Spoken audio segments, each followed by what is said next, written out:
Okay, welcome back to Nick Lenz's Comic Corner, Classic Known Classics. This is episode number 1349 and Doubleshot number 1243. I have two trades here, one from DC, one from Marvel, and both these things are finales for long runs. And I do mean long runs. Well, mostly anyways. First up we have a book that, from what I can tell, basically, that this run was very mixed at best, and a lot of people didn't like this run. I was not really a big fan of this run. I mainly got the trades because I like Teen Titans, and I wanted to basically review for this particular channel. We have Teen Titans Volume 4, Robin No More. Yep, a book that collects issues 30-47 and the second annual. Now, before I talk about what happens in here, I want to talk about the way that this thing was marketed. For one thing, the original title of this trade was not Robin No More. It was Daja Wars. Yes, that was the original title of this thing before they changed this. And also, Amazon I'm not sure what exactly happened with this, because on the Amazon website, you have the second annual there, but they only stopped issue 45 for some strange reason. What, was it going to be their trade come out? Yeah, that was nothing more than a complete lie. Amazon does this occasionally where sometimes basically whenever they promote stuff, they say, oh yeah, it's opposite this number for this trade, but actually it's opposite this number. Yeah, they can usually do this for lying purposes. Yes, and this book is pretty much the end of Adam Glass's very mixed, very okay run. It's not as good as Ben Percy's run. And the story basically starts off with the Daja Wars. Starting issue 39, wraps up in issue 40, I think it was like 43, I think it was. Where they pretty much do with basically the Teen Titans looking for Daja. Also, for some strange reason, I have no idea why Adam Glass did this, he threw in Jericho Thunder from the JSA in here. I'm like, really? Oh yeah, he's got his Thunderbolt, despite the fact in I think it was in the button leading up to Doomsday Clock, where Johnny Thunderbolt came back and he was looking for his Thunderbolt. Apparently Jericho Thunder had it. Oh yeah, he does this thing, or so cool, does the whole magic pen, summons the Thunderbolt, or apparently the Thunderbolt is Daja's brother, and Kenko gets his other brother. So then Daja went to heaven, and then they have the Teen Titans, which all of them except for Jericho, where they go to heaven rescue her, and then she decides simply to stay. And then basically, if you read the final issue, you notice that Adam Glass basically has a co-writer in this issue, Robbie Thompson. Yes, Robbie Thompson took over the last few issues of this run. Now, these issues came out just last year, and I've got to say that this was quite strange, seeing this again. Because, as far as I know, DC never announced Adam Glass was leaving this book. Like, there was no article released online. Oh, Adam Glass is basically leaving the book, and we're handing out to Robbie Thompson for a few issues before we end the freaking book. Yes, as far as I know, there was no marketing. It just basically happened completely at random. You bring in Robbie Thompson, a guy known for writing Marvel books. The guy himself is a good writer, but these are not that good of an issues. Like, Daja Wars, I thought was a pretty decent story. It was pretty interesting, to say the least. I mean, I think probably the highlight, even for me anyways, was seeing Jericho Thunder. I thought he was written really well in this book. But it seems that right after this arc wrapped up, Jericho Thunder was never seen in the book ever again, for some strange reason. As far as I know, there is no explanation for this at all. He just was just randomly dropped from the book, just like how he randomly came in. It was nice to see the guy again. As far as I know, this was actually his first post-Flashpoint appearance. Yeah, it was the first time he appeared since 2011. So yeah, the guy had not appeared in 9 years. Why the heck it took so freaking long to bring this character in, I have no idea. And then we have something basically a bit controversial. Basically, according to my friend Tivia, he referred to the final issues as the character assassination of Damian Wayne. Which, yeah, that's definitely indeed true. All because what happened in the pages of Batman. Why? Because Alfred died, so he goes basically acts completely out of character. Complete contradict, context exactly how he was written prior to this. Well, apparently he's more willing to kill now, despite the fact that for over a decade, he has basically took a vow never to kill. He is trained to kill, but technically he's only killed one person. And that being Mr. Nobody. Yes, the son of Henry Descartes. And this basically led to what happened to himself in his solo title. Here, it's like, okay, so how is he willing to kill? He kills Brother Blood. Now, for me personally, I don't really give a damn about Brother Blood at all, because I think he's by far one of the probably the worst character of the entire Marvel and George Perez run, because this guy is so boring. The only thing I like about this guy is his look. He's got a cool look. I hate the man's dialogue. Nothing against how Mark Woman wrote him, but this guy's dialogue was so boring, and the fact that if you remember, if you've ever seen the character Brittany Snow, a character who in the current continuity was mostly shown in those like 52 channel skits. Yeah, in pre-Flashpoint, this woman was basically a terrible person. Where let's just have it where she basically almost in a way openly supports Brother Blood, a freaking cult leader, in public. Yes, and this reporter was completely biased. And as soon as basically they got, and probably the best thing that happened to Brother Blood was when Joe Winnick basically had the character die in his run for Outsiders. Yeah, and replaced with his son, despite the fact it basically retconned something that Marvel wrote, where basically Mother Blood, well, basically the one who's basically, let's just say he's the lover of Sebastian Blood. This was, of course, Sebastian Blood the 8th. This kid was Sebastian Blood the 9th. Excuse me. Whereas she had a girl basically ending the long-running curse of the sons killing the father. When they retcon this, basically saying, oh yeah, he didn't have a girl. He had a boy. So Sebastian Blood killed him. Yep. Oh, and Damian kills Sebastian Blood. Yep.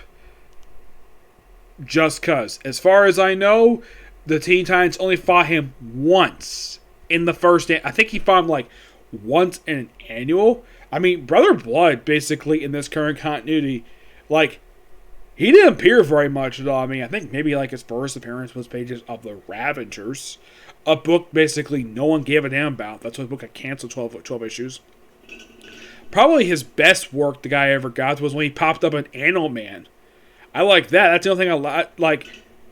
That was one of the most interesting things about the book. I mean, yeah, I don't like Brother Blood, but I liked the story that Jeff Lemire wrote for him in that book.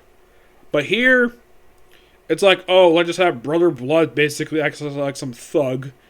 Yes, Brother Blood, a guy who's leader of the Church of Blood, act like a freaking thug and killed by Damian Wayne just cuz. Also, John Kent pops up in here, despite the fact that he had technically not appeared in the book since Super Sons of Tomorrow. Yeah, that was the last time he physically appeared in this book. And that was like, this issue came out in 2020. He had not appeared in the book since like 2017. Yeah, it had been 3 years since he appeared in this book. Oh yeah, this is basically when he's written to be like around late teens. Despite the fact that my friend Timmy is still to this very day not a fan of how Ben just basically treated the character, where he shut him off to space and then aged him up like 8 years just because he wanted to write a high school teenager for some strange reason. Me personally, I didn't have a really big issue with it at all. My friend Timmy hates it. So, there's that. So, then later on, like right afterwards, Damian turns to the Teen Titans, and we have Batman show up here. Yes, Batman's in here. And he gets a brief fight with his son, but he does not want to fight him. And then Damian's like, I'm free. Here, take my Robin symbol. And that was the last we saw for Robin into a future state. Yep. Damian completely disappeared. And he didn't show up again very recently. He recently finally returned in a backup story in the pages of Detective Comics post-future state. As for the Teen Titans themselves, well, Crush took over leadership of the team, and they had a rematch with Joystick, a character even I forgot about this character. Yeah, I agree with my friend Tibia on this one. Joystick is a completely useless character, and I think everybody completely forgot this character existed because of how basically I think a lot of people thought he was just a one shot villain, and like, oh, let's just have Joystick pop up for the last couple issues for like no reason, have the Titans fight each other, and then reveal at the end, oh yeah, apparently Wally West, the second Wally West, mind you, the one who's black, apparently he had a thing for Miko the whole time. I'm like, really? Yeah, this romance comes completely out of nowhere. Oh yeah, by the way, the final issue basically has it where, oh yeah, these two are making out, and you have Crush and Roundhouse saying finally. Now the thing is, I liked how Robbie Thompson wrote the rest of Teen Titans. They were going to be perfectly in character. I was not really a big fan of how he wrote Damian Wayne. I think by far of the three writers who basically wrote this book, Robbie Thompson was the worst at writing Damian Wayne. Yes. I mean, I wasn't really a big fan of how Ben Percy wrote him when he was basically writing the book. But to have Robbie Thompson, a guy who I like this guy's work, and yet here he apparently writes Damian could be a terrible character where he basically is really trigger happy. Somewhat. And of course, Batman declared Teen Titans No More. They're still around for a couple more issues.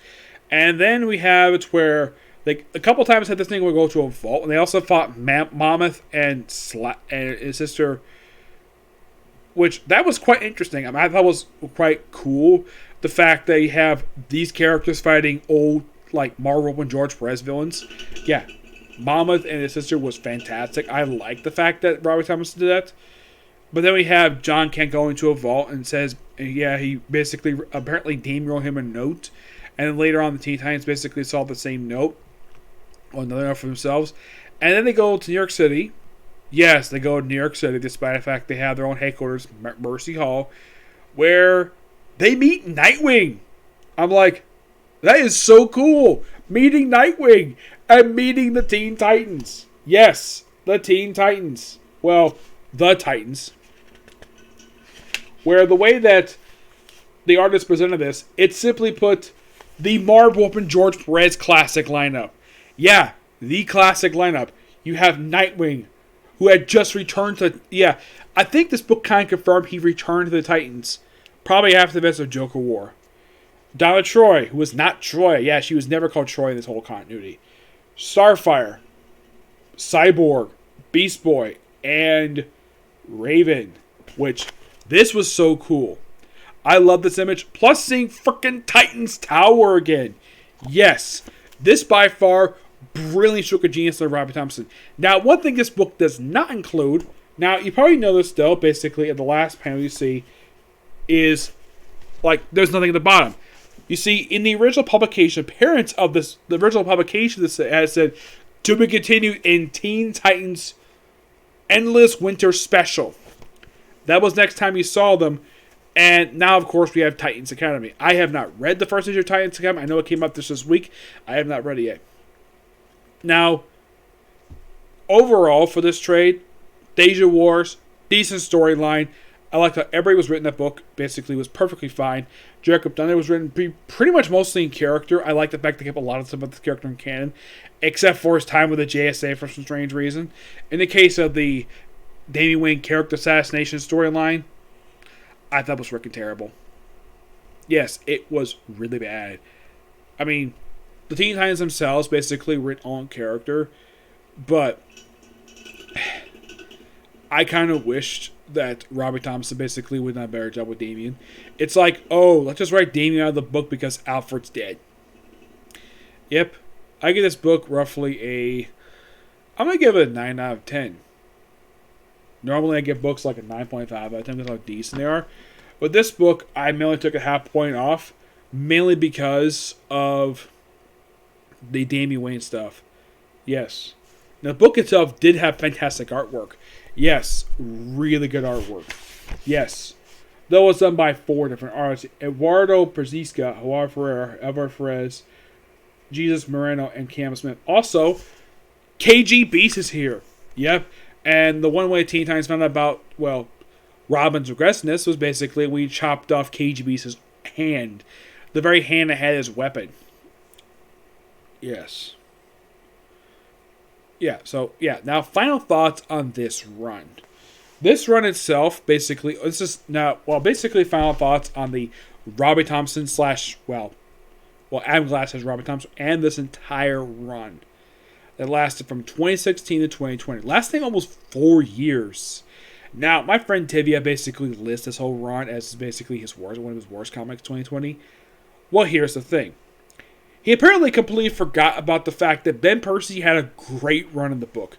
I mean, here's some storylines. I mean, yeah, he first started with Damien Knows Best, basically the formation of the team, which is mostly put, if you look at it, it's input the classic Mark Wolf and George Perez lineup, basically younger versions of the characters, minus Cyborg and Wonder Girl. They could have thrown Cassandra Cyborg here, but nope. Apparently, Bendis wanted her for Young Justice for some strange reason. I have no idea why. Yep. And then after that, we had the rise of Aqualad. An absolute fantastic storyline that had the Teen Titans fight freaking Black Manta. Yes, a great story arc. And then we have, get this book had 3 crossovers. Yes, here's the first one. The Lazarus Contract. Now, I know Linkar himself did a review of this one. This storyline is just so freaking good. It basically shows that Dan Abnett, Christopher Priest, and Ben Percy have got great chemistry together. And I thought at the time that maybe they could do another cross like this 1 year later because this one was so freaking good. I love this damn thing. But that clearly didn't happen. And then, right after we had that, I would say within, the next month. Because as soon as this crossover wrapped up, we had their tie into Dark Knight's Metal. Part of the Gotham Resistance stuff. Really good stuff here. It's mostly planting seeds for a Miko joining the Teen Titans. Yes. Though at least we actually have 2 books, parts of this event, written by Ben Percy. Yeah, Ben Percy, who wrote Green Arrow also at this point in time. Yep. And then, not long after, I would say within just what we had, I think it was because this was issue 12, basically, 11 was part of Lazarus Contract, and this one was 12. I'd say they had 4 issues, 3 regular issues, and then we had this awesome storyline, Super Sons Tomorrow, the whole thing written by Peter J. Tomasi. Yes, a crossover between, get this, Superman, Super Sons, and the Teen Titans. An excellent storyline.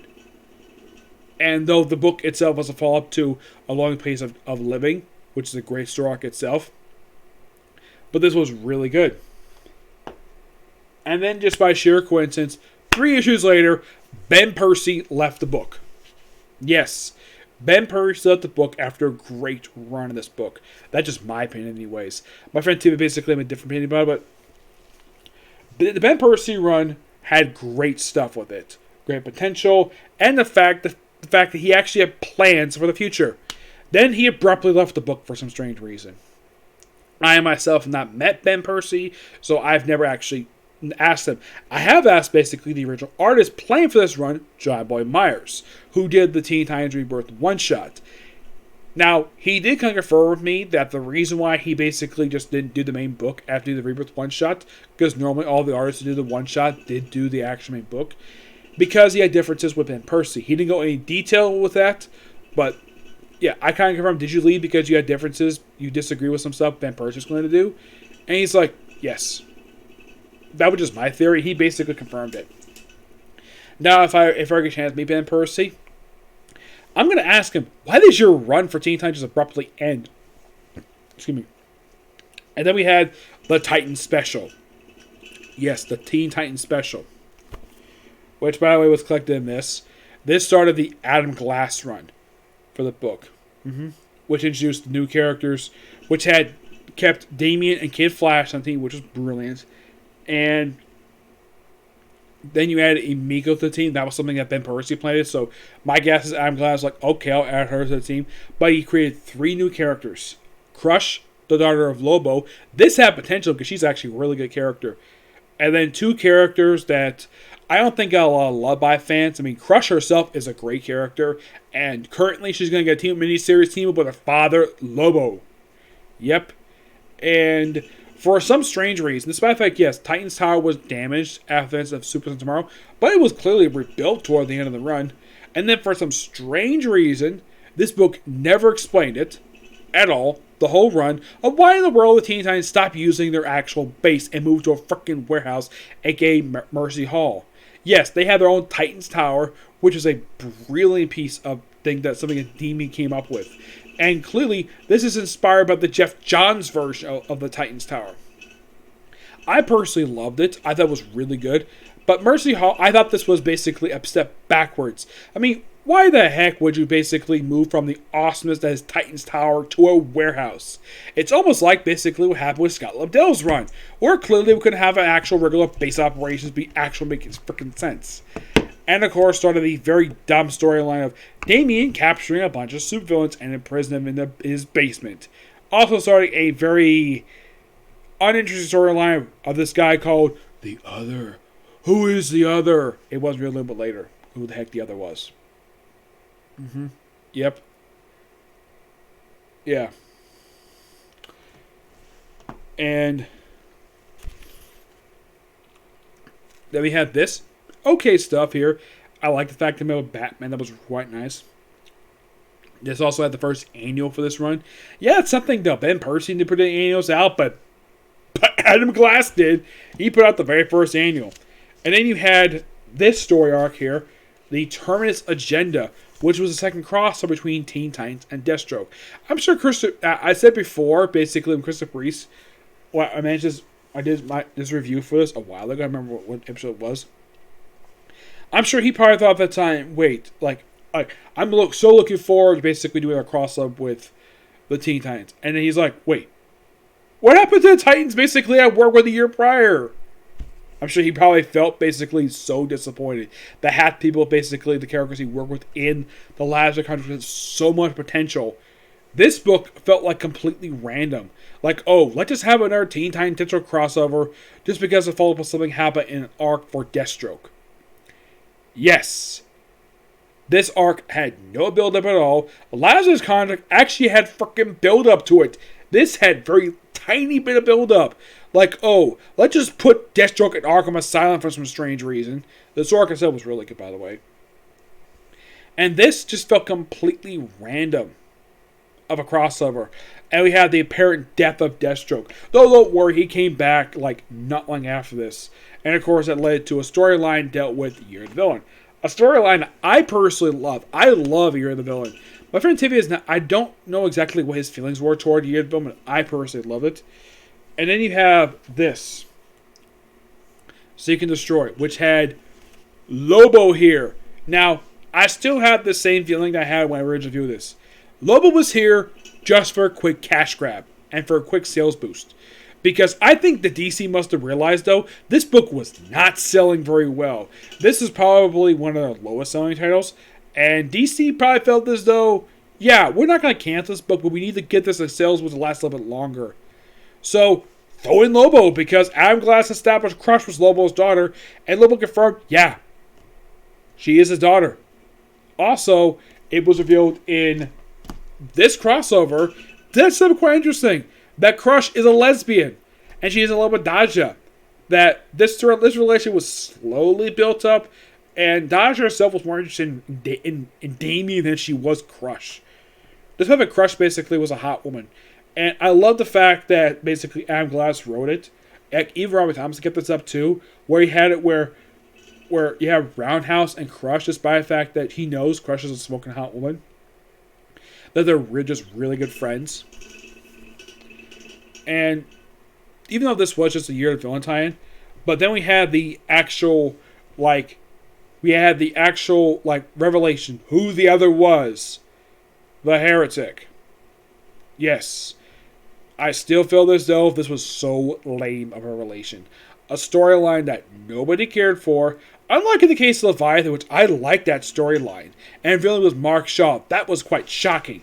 But in the case of this, revealing the other was the freaking Heretic, a character that was Grant Morrison created and killed off in Batman Inc. We got killed by his own mother. He got killed by Talia by having his head chopped off. And then somehow, some random assassin found him, reattached his head, and he just became the other. It was also in the Deathstroke crossover that's when the Titans found out about Well, Miko knew about Damien's little secret. Yeah. And then the Titans found out, and they were not happy with him at all. The fact that he did this. The fact, let's just keep villains in prison in the basement. Let's keep Onomatopoeia, Black Mass, Joystick, a character nobody cared for, Monmouth and his sister. And then later on have these people get their memories rewritten. Yes. Memories will have a mind wipe. Yes, a mind wipe. I'm like, oh, by the way, this was done by Daja, who did this crazy nonsense.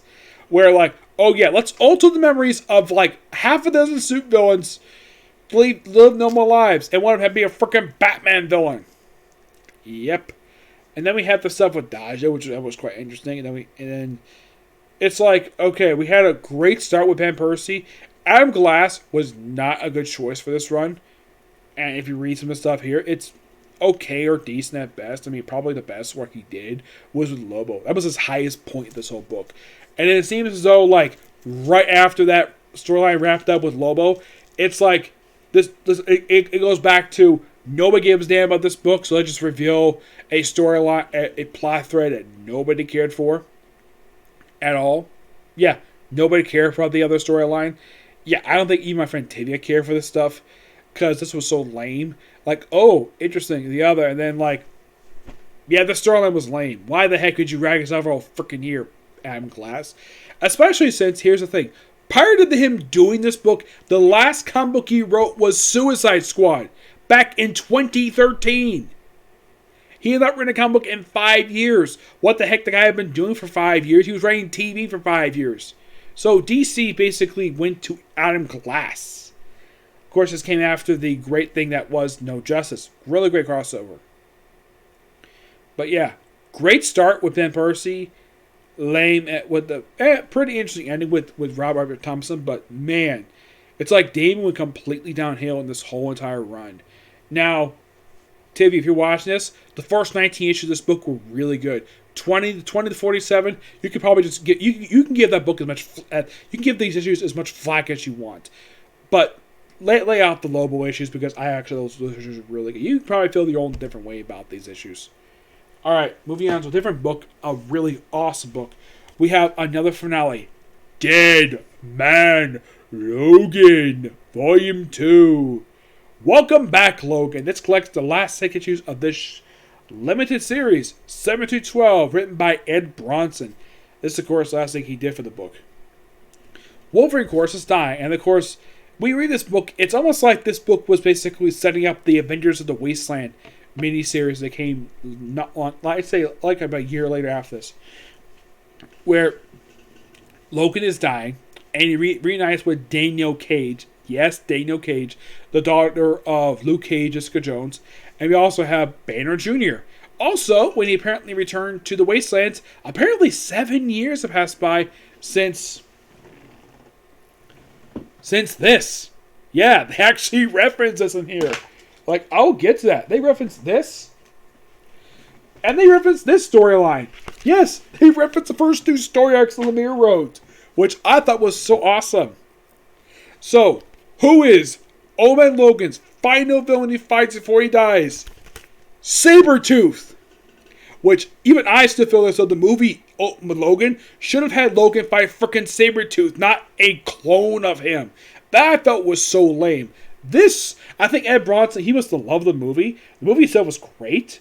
But, here's kind of the thing. Him fighting a clone of himself was so lame. That was the only thing I felt lame about the movie. In fact, the villain was so disappointing. This book, my guess is Ed Bronson, even he must have realized, though, it was so lame for Logan to have his final villain he fights before he dies be himself. It's like, why not have him fight frickin' Sabretooth for his last thing he does? And yes, Sabretooth is the main villain in the storyline, where apparently he's like a Frankenstein monster. And they also mentioned stuff happen in the pages of Weapon X, so apparently he killed Sabretooth, even though he never actually did. It's like Ed Bronson is misremembering stuff that happened in the actual book. Maybe he did briefly die, but he came back and he was later became the leader of the team during a period of time when he was a good guy. Yep. And by the end of this book, Sabretooth is dead, so is frickin' Logan. Yep. I gotta hand this. This is actually really good. Now, the movie itself did a great job with Logan's death. This book equally did as good with that. Yeah, here's kind of the strange thing. It came out in 2017. Yeah, that was roughly 4 years ago. This book came out, I think it was like just last year, I think it was. Yeah, last year this came out. Oh, by the way, if you're curious what Sabretooth looked like, he looked like this. Yep. That's why we have Ed Bronson here on the art, on the writing. You have Mike Henderson in the artwork, which is really good. Now, this actually felt like an actual second story arc, and definitely felt like the end for the character. But this book is just really, really good. I give this book a 10 out of 10. It's a great book and has a great ending to it. And nothing to get away, basically, for Ed Bronson. Now, final thoughts on the whole entire Old Man Logan series. Now, I have pretty much reviewed pretty much almost everything related to Old Man Logan.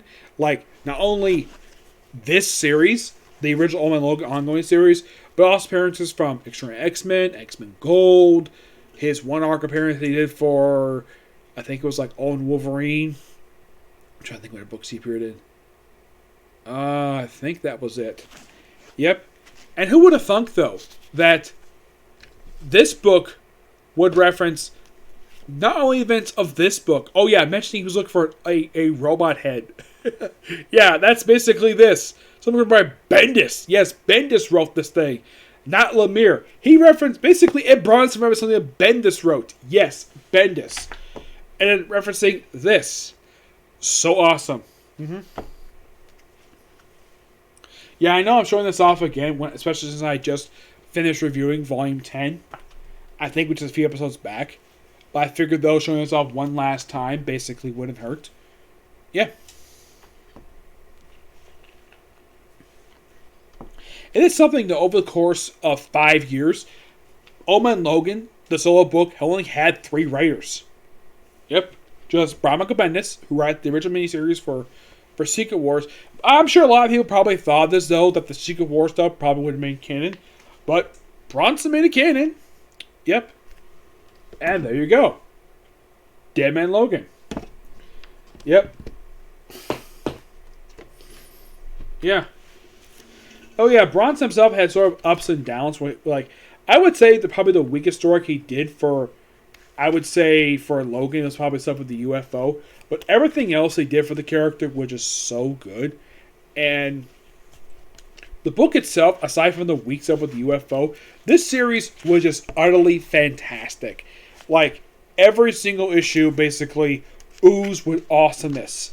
And the fact that Marvel chose great writers. I mean, first you have Bendis, like I said, writing the Secret Wars miniseries, and then having Jeff Lemire doing the first 24 issues of the series when it became ongoing in pretty much like right after Secret Wars. And then something though, this book went on like if you count Dead Man Logan, this book went on for 5 years. Actually, more like 4 years. Yes. And this book became, by the time of the series conclusion in 2018, after a little over 3 years being published. Yeah, basically it started in 2015. I think it ended in 2018, which led to Dead Man Logan, mind you. Book also had great artwork in here. Yeah, fantastic artwork. Yeah. Because none of the issues were drawn badly. I never thought that though with any of the issues, basically for this whole series, that any of the issues were bad. Not necessarily, no.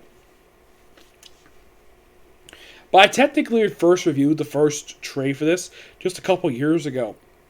And over the course of like late last year and this year, I've been slowly trying to get the rest of the trade just so I can review it. Because I personally love this series. I think it's one of Marvel's best series they ever did over the course since Secret Wars. Yes, in the past 6 years, this is by far one of their best comic books they ever did. And a lot of people felt as though in 2017, this was basically in the book's last year of his life, that I think a lot of people probably felt as though when the book basically, when the original Logan came back, that particular year. Yeah, when he came back, I'm sure like a lot of people felt as though that Marvel was just going to kill off Logan. Well, Old Man Logan, which thank God they actually, Ed Bronson remembered, oh yeah, let's have the original Logan, the president one, meet the Old Man Logan. which by far, that was a brilliant stroke of genius on the part of Ed Bronson to do. Because that was something I think fans wanted to see for about 2 years. Like, at that point, by the time he had the issue come out in 2019. Yep. And, yeah, this series felt completely necessary. Because I think Marvel must have known, though. The reason why I think some people thought, though, that Marvel, when they brought back Logan, they were going to kill off Logan and cancel this book. A lot of people feared that in 2017. But nope, that didn't happen. Book went on for another, like, couple years, despite the fact originally ending issue 50, and of course having Deb and Logan limited series. Yeah. And despite like having the Old Man Logan, like Deb and Logan series, like, even though, yes, this felt like a proper conclusion to this run, and also this period of time, we also had the Old Man Hawkeye have its run. Yes, Old Man Hawkeye, which later led to Old Man Quill, and finally Avengers of the Wastelands, which I believe is the most recent book they did for it. Now, in the case of the entire Old Man Logan stuff, yeah, in the case of the character himself, I would probably say I have pretty much reviewed everything related to this character, with the exception of the Fantastic Four issues. Yeah, believe it or not, he did appear in Fantastic Four during Mark Millar's issues. That was actually his first actual appearance, first historical appearance. Chronological was the Old Man Logan storyline in the pages of Old Man Logan Wolverine Volume 3. Great story arc, despite having a really disgusting ending to it.